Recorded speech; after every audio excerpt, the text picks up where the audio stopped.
से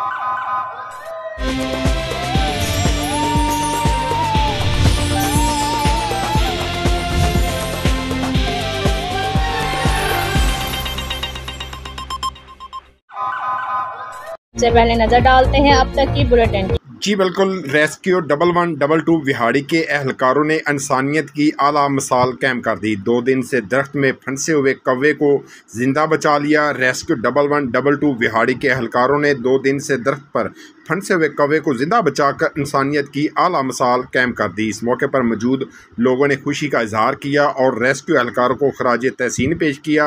इस मौके पर रेस्क्यू एहलकारों को कहना था कि जान इंसान की हो या किसी जानवर या परिंदे की, इसकी अहमियत होनी चाहिए। इंसान होने के नाते हमारा फ़र्ज़ है कि कोई जानवर या परिंदा किसी मुश्किल में है तो उसको बचाकर हम अशरफुल मखलूक़ात होने का सबूत दें। रेस्क्यू एहलकारों ने मज़ीद कहा कि हमारा मिशन यही है कि हम मुश्किल में फंसे हुए लोग, जानवर या परिंदों को उसकी मुश्किल से निकाल लें।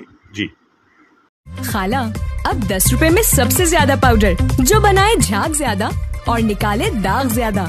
आज तो बड़े चमक रहे हो। वाह, क्या बात है। बोनस की